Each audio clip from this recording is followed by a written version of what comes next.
Hey guys, it is a beautiful spring day. Early April, temperatures in the mid-70s, sun shining. We're going to take the Spyder out for a ride and talk about some of the planning for our upcoming trip. Just some of the variables we want to hash out beforehand. Don't want to wait till the last minute. And to get ready for our trip up to Canada, leaving our home in Virginia Beach, driving up through Quebec, then over to Nova Scotia, then back through Maine and New England before we heading home. It'll be a shorter trip compared to last year's, but that's all right. Gives us a chance to see some country we've not seen before. So that's going to be today's video.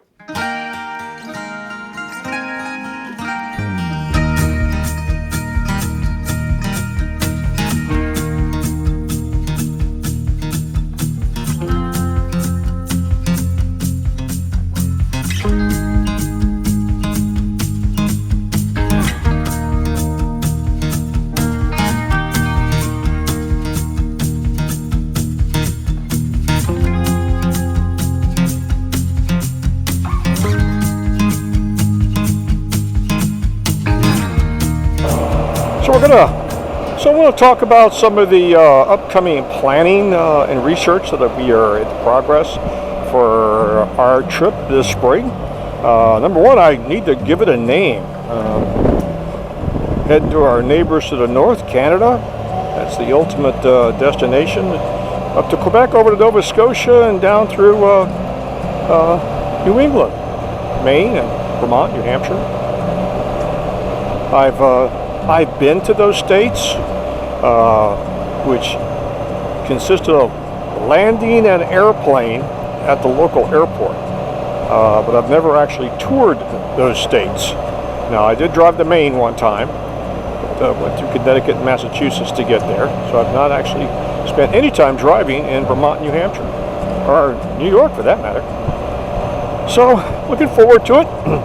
And since we're visiting our neighbors to the north, a little extra planning goes into it because, yeah, Canada is not just a suburb of the United States. It is its own sovereign nation, and rightfully so. And it has some different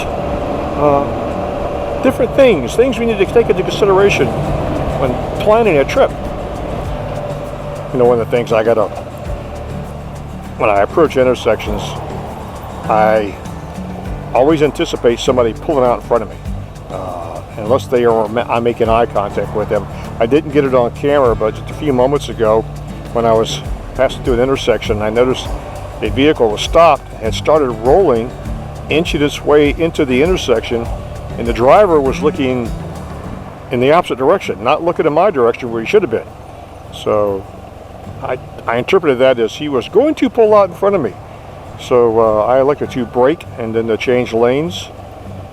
Well, he did turn his head, make eye contact, stop. He didn't pull out in front of me. But you know, you have to anticipate that. That's the things I look for. It always drives my blood pressure up. Knock on wood, we have been riding our Spyder now for 6 years, and no problems. Of course, it only takes that one problem to kind of ruin your day, but we haven't had anything. So one of the big things that we are taking into consideration is we are going to be visiting Quebec, and the official language of Quebec is French, not English. Although I am of the understanding that most of the people can speak English, and even more so in the larger cities, but perhaps not so much in the rural areas. They're going to be driving through the countryside, so the language could be a barrier. And also, I am aware of the appearance of arrogance to go into a non-English speaking country and expecting them to speak my language. It just, I don't know, something about it rubs me wrong.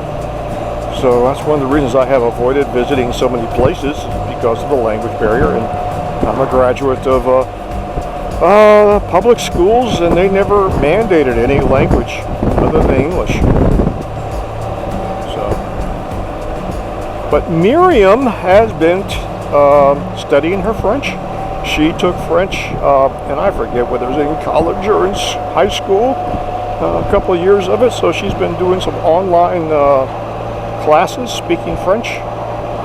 So she will be our official translator when we get up to Quebec.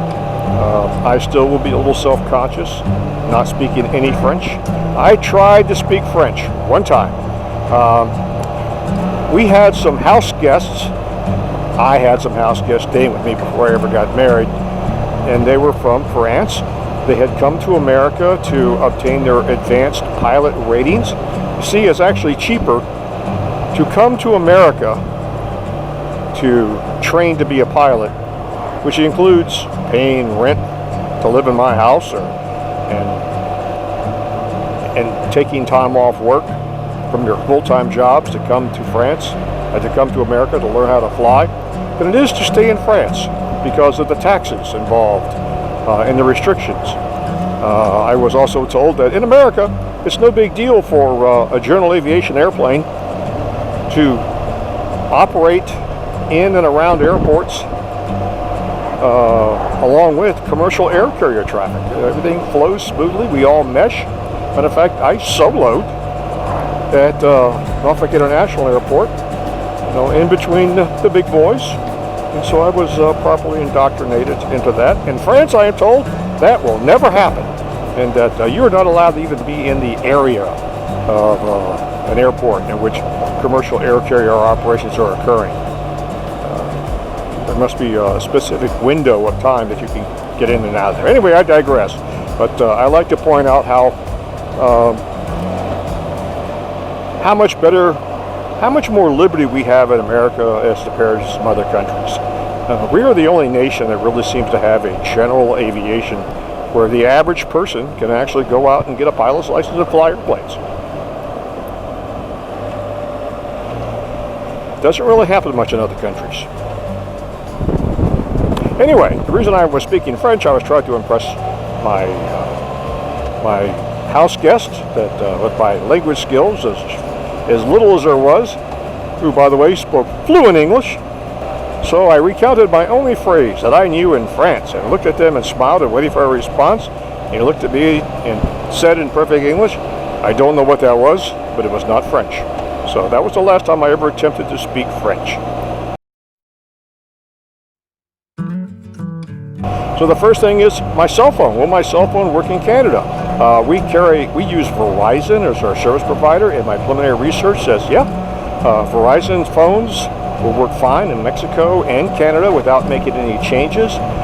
There may be a surcharge that I have to look into and find out how much it is, or even see if it can apply, because Verizon itself does not service Canada.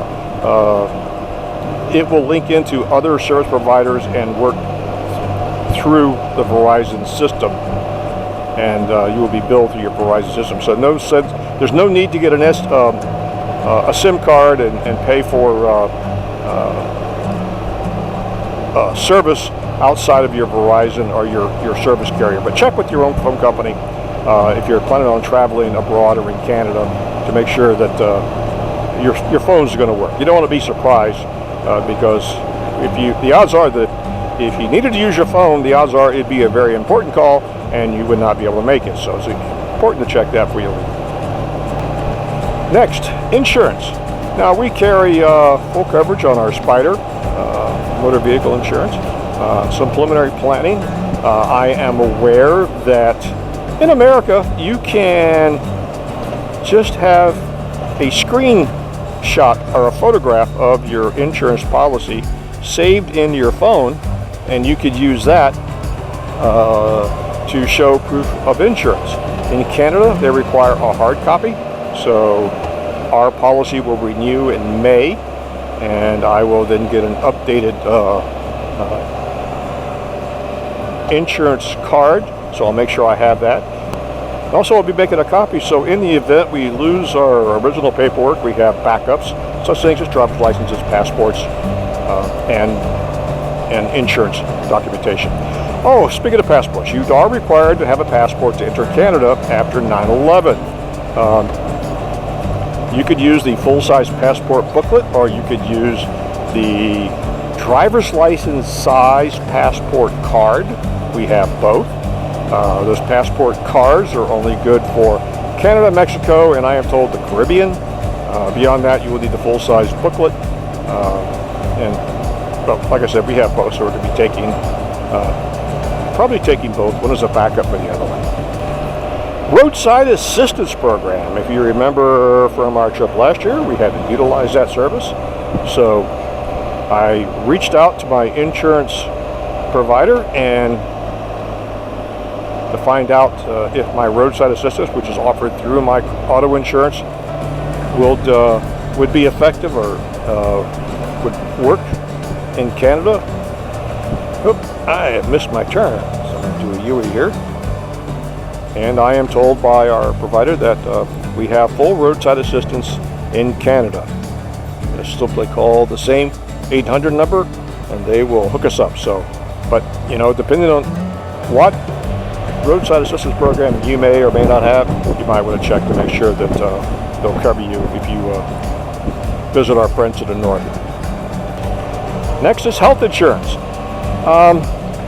There is an illusion that health insurance in Canada is free and that you don't have to worry about your health insurance in Canada. Well, if you go to the Canadian travel website, actually put together by the Canadian government, they will tell you that Canadian healthcare is not free. It is a service paid for with taxes by Canadian citizens. It is not extended to non-Canadians. And there is a two-part system for the Canadian healthcare or the Canadian insurance.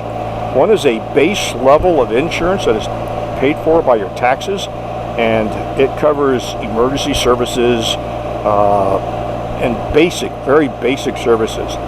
They encourage people to get a secondary insurance that you pay for out of pocket to cover the things that are not emergency type situations and things not covered by the Canadian healthcare. And if you don't have it, now this is strange, why is the American flag upside down? I know that is the international symbol for distress, no doubt a political statement. Anyway, if you are a non-Canadian citizen and you require Canadian healthcare, you can expect to get billed. And I don't know how they would go about collecting. But then again, if it's unless it's an emergency service, they can just simply decline to treat you. So now the situation I want to be into. So they recommend you get travel insurance. So where was I? I would digress. The website recommends that you get a travel insurance policy, and they also recommend that you get it from a provider who is based in Canada. So any transaction you have with it should be seamless. I've already priced it out for the term period we think we're going to be in Canada. I think it's about $150 for full coverage for me, and probably the same for Miriam. And for those of you like myself who are on Medicare and have a Medicare supplement, I have not checked with my supplement provider, but Medicare does not pay for medical services rendered in Canada.